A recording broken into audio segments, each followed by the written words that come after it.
Hello guys, welcome back to my channel. তো কেমন আছো তোমরা সবাই? আজকে আমি চলে এসেছি নিউ একটা হরর মুভির এক্সপ্লেনেশন ভিডিও নিয়ে। আর আজকের মুভির নাম হলো ইট লিভস ইনসাইড। তো দেরি না করে টপিকে চলে যাই।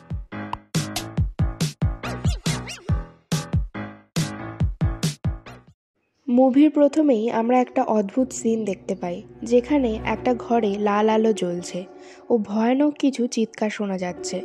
যখন এই চিৎকার বন্ধ হয় তখন আমরা দেখতে পাই একটা বই যেটাতে কিছু অদ্ভুত ছবি আঁকা ছিল, আর তার পাশেই একটা লাশ পড়েছিল যেটা দেখে মনে হচ্ছিল কেউ তাকে পুড়িয়ে দিয়েছে।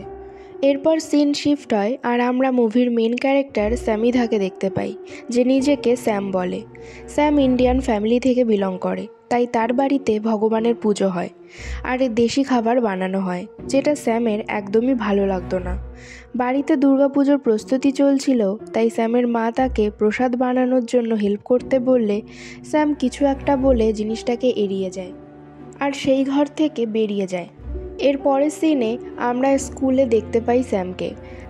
তার স্কুলের একটা ছেলে, যার নাম রুস, সে ওকে লাইক করত আর তাকে একটা পার্টির জন্য ইনভাইটও করে সেদিন। এরপর আমরা আর একটা মেয়েকে ক্লাসের ভিতরে আসতে দেখি, যার নাম তামিরা। তামিরা ক্লাসে আসতে দেরি হওয়ায় তাদের ক্লাস টিচার জয়েস তাকে দেরি হওয়ার কারণে জিজ্ঞাসা করলে তামিরা কিছুই বলে না। আমরা এখানে দেখি তামিরা যেন কিছুর থেকে ভয় পাচ্ছে আর অদ্ভুত আচরণ করছে। তামিরা সম্পূর্ণ কালো জামাকাপড় পরে স্কুলে এসেছে আর তার হাতে একটা কাচের জারও আছে। এটা সেই জার ছিল যেটাকে আমরা মুভির প্রথমেই দেখেছিলাম।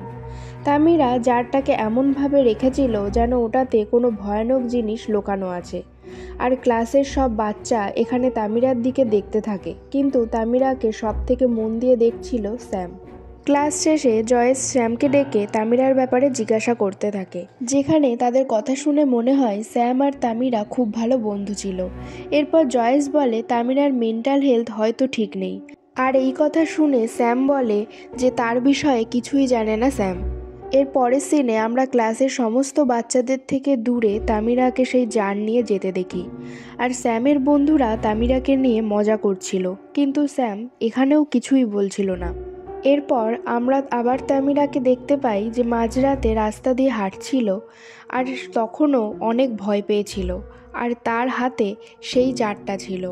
তার ব্যাগ থেকে রক্তের ফোঁটাও পড়ছিল, আর তামিরা মন্ত্র পড়ছিল, যেটাকে হিন্দু ধর্মে শান্তিপাঠ বলা হয়, যেটা সাধারণত কোনো কালো শক্তির থেকে মুক্তি পাওয়ার জন্য পড়া হতো। বেসিক্যালি এই মন্ত্র শান্তি পাওয়ার জন্য পড়া হয়। এরপর তামিরা মন্ত্রপাঠ করতে করতে একটা বাড়ির সামনে এসে পৌঁছায়।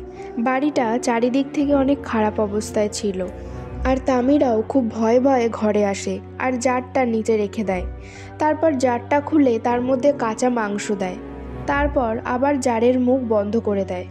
এবার জারের ভিতর থেকে চিৎকারের আওয়াজ শোনা যায়, যেটা শুনে তামিরার অবস্থা খারাপ হতে থাকে। যখন তামিরা আবার সেই জারটাকে হাতে তুলে নেয়, তখন সেই জারের মধ্যে থেকে গুমরানোর আওয়াজ বের হচ্ছিল, যেন কোনো শয়তান ওটার মধ্যে আছে। এরপর ওই জার থেকে অনেক আলো বের হতে থাকে, যেটা ওই ঘরে ছড়িয়ে পড়ে। পরের দিন সকালে আমরা আবার স্কুলের সিন দেখতে পাই, যেখানে স্যামের সাথে দেখা করার জন্য তামিরা আসে। আবার আমরা তামিরার হাতে সেই জার দেখতে পাই। তামিরা এখানে স্যামকে বলে, আমার তোমার সাহায্যের প্রয়োজন। এটা বলতে বলতে তামিরা স্যামের সামনে সেই জারটাকে রেখে দেয় আর বলে যে আমি যা যা বলতে চলেছি সব তোমাকে শুনতে হবে। তামিরা বলে এই জারের ভিতরে একটা শয়তান থাকে। স্যাম যখন এই বিষয়ে জিজ্ঞাসা করে, তখন তামিরা তাকে বলে যে এই জারটা সে কারানের বাড়ি থেকে পেয়েছে। হঠাৎ তামিরার মনে হতে থাকে কেউ যেন তাকে ডাকছে। তামিরার এই সব কথা শুনে স্যামের অস্বস্তি হতে থাকে। তখন তামিরা বলে যে আমি এই শয়তানকে ভেতরে রাখার অনেক চেষ্টা করেছি, কিন্তু সবসময় এর খিদে পেতে থাকে কাঁচা মাংসের। তামিরা স্যামের সামনে অসহায়ের মতো বলতে থাকে যে সে কি করবে কিছুই বুঝতে পারছে না।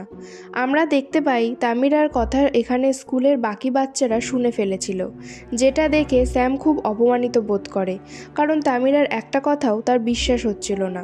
তামিরা বলার চেষ্টা করে যে এই শয়তানের গল্প আমাদের ছোটবেলার সাথে জড়িয়ে আছে, কিন্তু স্যাম আর কিছুই শুনতে চাইছিল না আর রেগে তামিরাকে উল্টোপাল্টা বলতে থাকে আর তার হাতে থাকা জারটাও ভেঙে দেয়। আর ওটা ভাঙতেই জারের ভিতর থেকে কালো ধোঁয়া বের হতে থাকে, যেটা দেখে তামিরার মুখ রক্তশূন্য হয়ে যায়। এর আগে স্যাম তামিরাকে আটকাতে পারত, তামিরা ওখান থেকে দৌড়ে পালিয়ে যায়। এরপর স্যাম তার কাছে গিয়ে ক্ষমা চায়, কিন্তু তামিরা স্যামের পেছনে কোনো একটা কালো ছায়া দেখতে পায়, আর এটা দেখে তামিরা খুব ভয় পেয়ে যায়। স্যাম তামিরার জন্য জল আনতে গেলে কোনো অদৃশ্য শক্তি তামিরাকে টেনে নিয়ে চলে যায়, আর আমরা তার ভয়ানক চিৎকার শুনতে পাই। এবার তামিরাকে কোথাও খুঁজে পাওয়া যাচ্ছিল না, তাই সবাই তাকে নিয়ে চিন্তা করছিল। এরপর জয়েশ স্যামকে জিজ্ঞাসা করে তামিরার বিষয়ে সে কিছু জানে কিনা। জয়েশ আরও বলে যে তামিরার মা মিসিং রিপোর্ট তো লিখিয়েছে, কিন্তু তারও কোনো ধারণা নেই তামিরা কোথায় যেতে পারে বা কার সাথে যেতে পারে। স্যাম এগুলো শুনে অনেক চিন্তা করতে থাকে। স্যাম এরপর তার বাড়ি চলে আসে, আর এদিকে আমরা তামিরাকে দেখতে পাই যে কোথাও একটা বন্দি হয়েছিল, আর সেখানে সেই ইভিল মনস্টারও ছিল যে কিনা তামিরাকে নানাভাবে টর্চার করছিল। তামিরার হাত পুড়ে যাচ্ছিল। আমরা মুভির প্রথমে কাউকে পুড়ে যেতে দেখেছিলাম, আর এখানেও সেম হচ্ছে। তার মানে নিশ্চয়ই এই দুটোর মধ্যে কোনো না কোনো কানেকশন আছে। এরপর দিন আমরা স্যামকে দেখতে পাই যেখানে তার বাড়িতে দুর্গাপূজা হচ্ছিল, আর তার বাড়িতে অনেক লোকও এসেছিল। সেখানে তামিরার মা রাধাও এসেছিল। স্যামের মা তখন বলে এই পুজোয় সবাই তামিরার জন্য প্রার্থনা করবে। স্যামের এই বিষয়গুলো খুব অদ্ভুত লাগে, তাই সে প্রার্থনাও করে না, কারণ স্যামের এই ইন্ডিয়ান কালচারটাই ভালো লাগতো না। তখনই তাদের মধ্যে থেকে একজন মহিলা বলে ওঠে যেটা চৌধুরী ছেলের সাথে হয়েছে সেরকম কিছু তামিরার সাথে যেন না হয়। তখন স্যাম তার বাবার সাথে চৌধুরীদের ব্যাপারে জিজ্ঞাসা করলে তখন তিনি বলেন যে ওরা যখন এখানে এসেছিল তখনই তাদের দেখে মনে হতো যে তাদের কোনো সমস্যা আছে, যেন তারা ভারত থেকে কোনো জিনিসের ভয় পেয়ে পালিয়ে এসেছে।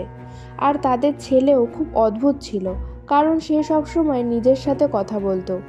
এরপর স্যাম বাড়ি থেকে বেরোতে গেলে তার মা পূর্ণা তাকে পুজোর দিন বেরোতে বারণ করে, কিন্তু স্যাম তার কথা না শুনেই বেরিয়ে যায়। স্যাম এরপর তার স্কুলে আসে, আর তামিরার থেকে পাওয়া একটা বই যেটা সে স্কুলে ফেলে গেছিল সেটা নিয়ে সে পড়তে থাকে। সেখানে বইটার উপরে কারানের নাম লেখা ছিল, তার মানে এই বইটা কারানের ছিল, যেটা তামিরা কারানের বাড়িতে পেয়েছিল। স্যাম দেখে বইটাতে অদ্ভুত সব জিনিস লেখা আছে, যে কোনো শক্তিকে আটকে তাকে জারের মধ্যে ভরতে হবে, আর অনেকগুলো ভয়ানক ছবি সেটাই আঁকা ছিল, আর 7 নম্বর সংখ্যাটাও যেন বারবার লেখা ছিল। এসব দেখে স্যাম কিছুই বুঝতে পারে না। এরপর স্যামের কাছে রুসের কল আসে, আর স্যাম রুসের সাথে দেখা করতে চলে যায়। সেখানে স্যাম তামিরার ব্যাপারে রুসের সাথে কথা বলতে থাকে, যেখানে স্যাম রুসকে বলে যে তামিরাকে ভালো করে সে চেনে না। এরপর ওরা কারানের ব্যাপারে কথা বলতে থাকে, যে আগের বছরই মারা গেছিল, তার বডি পুরো পুড়ে গিয়েছিল, কিন্তু তার আশেপাশে কোথাও আগুনের কোনো চিহ্নই পাওয়া যায়নি, যেটা খুবই অদ্ভুত ছিল। এরপর তারা দুজন কারানের সেই ভাঙা বাড়িতে যায়, যেখানে কারান আর কারানের বাবা মায়ের মৃতদেহ পাওয়া গিয়েছিল। এরপর ওরা দুজন কারানের রুমে যায়, যেখানে সারা ঘরে অদ্ভুত ছবি আঁকা ছিল। সেই ছবিতে একটা বাচ্চার মুখ থেকে যেন হাজার হাজার পিশাচ বেরিয়ে চারিদিকে ছড়িয়ে পড়ছে। এরপর বাইরে পুলিশকে আসতে দেখে তারা সেখান থেকে পালিয়ে যায়। এর পরের সিনে আমরা দেখি স্যাম তামিরাকে নিয়ে ভয়ানক স্বপ্ন দেখে। তারপর জেগে সে তার মায়ের সাথে কথা বলে। সেখানে স্যামের মা তার উপর রেগেছিল, কারণ সে পুজো ছেড়ে চলে গেছিল। তখন স্যাম বলে আমার এগুলো একদম ভালো লাগে না। তখন তার মা তাকে বলে যে কেন এইগুলো সে পছন্দ করে না, কেন সে এইগুলো থেকে পালানোর চেষ্টা করে। স্যাম তখন রেগে গিয়ে বলতে থাকে কেন তারা এখানে এসেছে, আর রেগে সেখান থেকে বেরিয়ে যায়। এরপরের সিনে আমরা আবার কারানের বাড়ি দেখি, যেখানে স্যাম যায় রুসকে নিয়ে, কারণ আগের দিন তারা সেই বইটা ওখানেই ফেলে এসেছিল। তখন স্যামের বারবার মনে হতে থাকে যে কেউ যেন তাকে ডাকছে, কিন্তু সেখানে সে কাউকে দেখতে পায় না। এরপর সেই আওয়াজকে লক্ষ্য করে সে বাড়ির কিছুটা ভিতরে চলে যায়। অন্যদিকে রুসকে বাইরে কোনো অদৃশ্য এন্টিটি ভয়ানকভাবে মারতে থাকে, আর রুস সেখানেই মারা যায়। স্যাম এটা দেখে অনেক ভয় পেয়ে যায়। এরপর থেকে স্যাম যেন কেমন হয়ে যায়। এদিকে স্যামের মা পূর্ণাও চায় এখান থেকে চলে যেতে, কারণ এখানকার লোক তাদেরকে কেমনভাবে যেন দেখতে থাকে। এরপর আমরা একটা সিনে দেখতে পাই যেখানে তামিরাকে কারানের বাড়ির বেসমেন্টে আটকে রাখা হয়েছে। এর পরের সিনে আমরা স্যামকে দেখতে পাই যে হল থেকে কিছু আওয়াজ আসায় নিচে যায় আর দেখে যে তার মা কাঁদছে। সেটা দেখে স্যাম যখন তার মাকে শান্ত করতে যায় তখন দেখে যে সেটা তার মাই না, আসলে সে একটা পিশাচ ছিল। আর সে তখন স্যামের উপর অ্যাটাক করতে আসে, যেটা দেখে ভয়ে স্যাম সেখান থেকে পালাতে থাকে। আর তখনই তার ঘুম ভেঙে যায়। আসলে এটা স্যামের স্বপ্ন ছিল। এরপর দিন স্যাম স্কুলে যায় আর মিস জয়েসের সাথে দেখা করে। তার সাথে যা কিছু ঘটেছে সে সব কিছু তাকে খুলে বলতে থাকে আর বলে একটা পিশাচ তাকে সবসময় তাড়া করে বেড়ায়। ওই পিশাচই রুজকে মেরে দিয়েছে। ওই পিশাচ তাকে নানাভাবে ভয় দেখায়। শ্যাম বলে যে ওই পিশাচই তামিরাকে কিছু করে আটকে রেখেছে, কিন্তু জয়েস এসব কিছু বিশ্বাস করে না। আর তখনই হঠাৎ সেই পিশাচকে আবার স্যাম দেখতে পায় আর ভয় পেয়ে সেখান থেকে পালিয়ে যায়। যেগুলো প্রথমে তামিরার সাথে হচ্ছিল সে সব কিছু এখন স্যামের সাথে হচ্ছিল। এরপর যখন স্যাম বাড়িতে ছিল তখন মিস জয়েস তাকে কল করে আর স্যাম কারানের বাড়ি থেকে পাওয়া ছবিগুলো মিস জয়েসকে পাঠিয়ে দেয়। জয়েস সেগুলো চেক করে বলে যে ইস্ট ইন্ডিয়ান মাইথোলজির ভিতরে এই ডিমোনিক এন্টিটি পাওয়া যায় আর এটাকে পিশাচ বলে, যেটা মানুষের আত্মাকে গিলে নেয়, যার জন্য এদেরকে কোনো জারের মধ্যে আটকে রাখা হয়। পুরনো যুগে মুনি ঋষিরা এদেরকে নিজেদের মধ্যে আটকে রাখত। এর মানে প্রথমে তামিরার হাতে আমরা যে জারটা দেখেছিলাম সেটার মধ্যে আসলে পিশাচ ছিল, যেটা স্যাম ভুল করে রাগের মাথায় ভেঙে ফেলেছিল। স্যাম বলে পিশাচ তার মানে ওই জারের মধ্যেই আটকে ছিল, যেটা সবসময় তামিরা হাতে নিয়ে ঘুরত। জয়েস বলে তুমি চিন্তা করো না, আমি আসছি তোমার কাছে। আর স্যাম বলে ঠিক আছে। স্যাম অনেক সমস্যার মধ্যে ছিল, তাই স্যাম তার মায়ের কাছে যায় আর তার মা তখন পুজো করছিল। স্যাম ওখানে গিয়ে কান্না করতে থাকে, তখন স্যামের মা তাকে সামলে নেয়। এরপর স্যাম পিশাচের ব্যাপারে তার মায়ের কাছে জানতে চায়, তখন তার মা বলে পিশাচের কথা সম্পূর্ণ সত্যি। স্যাম বলে এটা আসলে কি?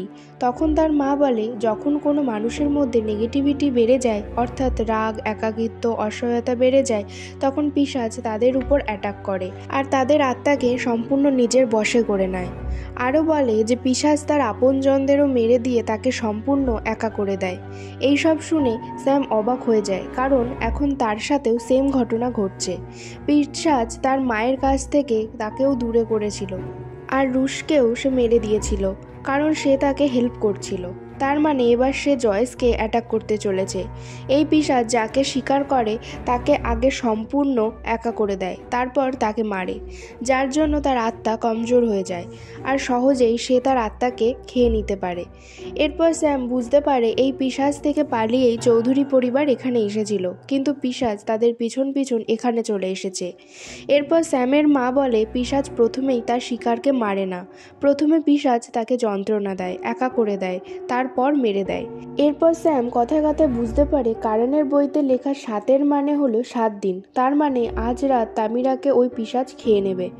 স্যাম তখন তাকে বাঁচানোর কথা বললে তার মা বলে তুমি একা কখনোই পারবে না পিশাচের সাথে, পিশাচ তোমাকে মেরে দেবে। এরপর তারা দুজন মিলে মা দুর্গার পুজো করে ও মন্ত্র পাঠ করতে থাকে। এরপর পূর্ণা তার মেয়ে স্যামকে ট্র্যাডিশনালি তৈরি করে। অন্যদিকে মিস জয়েসের উপর পিশাচ অ্যাটাক করে আর অনেক বাজেভাবে তাকে মারতে থাকে, কিন্তু স্যাম আর স্যামের মা শান্তি পাঠ করতে থাকে, যার জন্য পিশাচ জয়েসকে ছেড়ে ওখান থেকে চলে যায়। তখন তার মা বলে এই শান্তি মন্ত্র জল ও বায়ুর শান্তির জন্য তৈরি করা হয়েছিল। কিন্তু তার কিছুক্ষণ পর পিশাচ আসে আর স্যাম ও তার মায়ের উপর অ্যাটাক করে দেয়, কিন্তু স্যামের মা পূর্ণা মন্ত্র পড়তে থাকে, যার জন্য পিশাচ ওখান থেকে চলে যায়। তখন স্যাম বুঝে যায় তামিরা কোথায় থাকতে পারে। এরপর স্যাম কারণের বাড়ি যায়, যেখানে ও পিশাচকে দেখতে পায়। তখন পিশাচ তাকে মারার জন্য তাড়া করে, তখন সে দৌড়ে সিঁড়ি থেকে নিচে নেমে আসে যেখানে তামিরা আটকে ছিল। স্যাম তামিরাকে জাগানোর চেষ্টা করতে থাকে, কিন্তু পিশাচ তখন তার সামনে চলে আসে, যেটা খুবই ভয়ানক সিন ছিল। স্যাম এটা দেখে অনেক ভয় পেয়ে যায়, কিন্তু এরপর সে সাহস করে মন্ত্র পড়তে থাকে তাকে জারের ভিতরে আটকানোর জন্য, কিন্তু পিশাচ তাকে অ্যাটাক করে জারই ভেঙে ফেলে দেয়। স্যাম এবার খুব কমজোর হয়ে পড়েছিল, কিন্তু তখনই তামিরা মন্ত্র পড়তে থাকে, যেটা দেখে স্যামও মন্ত্র পড়তে থাকে। এবার দুজনেই মন্ত্র একসাথে বলতে থাকে, যার জন্য পিশাচ কমজোর হতে থাকে। এরপর স্যাম নিজেকেই বেছে নেয় পিশাচকে আটকানোর জন্য। প্রথমে পিশাচ তাকে পুড়িয়ে দেয়, কিন্তু স্যাম থামে না। স্যাম তবুও মন্ত্র পড়তে থাকে আর আমরা দেখি পিশাচ ওর মধ্যেই ঢুকে গেছে। এর কিছুদিন পর আমরা একটা ফ্যামিলি গ্যাদারিং দেখতে পাই, যেখানে নিজের মধ্যে থাকা পিশাচকে শান্ত রাখতে স্যামকে মাঝে মধ্যেই কাঁচা মাংস খেতে হচ্ছে, যার জন্য স্যামের ফ্যামিলিও ভয় পেত যে তার মধ্যে পিশাচ আছে, যেটা যখন তখন বেরিয়ে যেতে পারে। আর মুভির শেষ সিনে আমরা তামিরা আর স্যামকে কথা বলতে দেখি, যেখানে তারা আবার আগের মতো বেস্ট ফ্রেন্ড হয়ে গেছে। তখন তামিরা স্যামকে বলে যদি ওই পিশাচ আবার বেরিয়ে আসে তখন কি হবে। তখন স্যাম বলে যে আমি ওটাকে কখনোই বাইরে আসতে দেব না। কিন্তু তামিরা চলে গেলেই আমরা স্যামের এক্সপ্রেশন পাল্টে যেতে দেখি, আর মুভি এখানেই শেষ হয়ে যায়। তো কেমন লাগলো আজকের এক্সপ্লেনেশন অবশ্যই কমেন্ট সেকশানে জানাবে। ভালো লাগলে লাইক সাবস্ক্রাইব করবে, আর হ্যাঁ, সাবস্ক্রাইব করার সময় পাশের বেল আইকনটা প্রেস করে দেবে, যাতে আমি যখনই নতুন ভিডিও আপলোড করব তার ইনস্ট্যান্ট নোটিফিকেশান তোমাদের কাছে পৌঁছে যায়।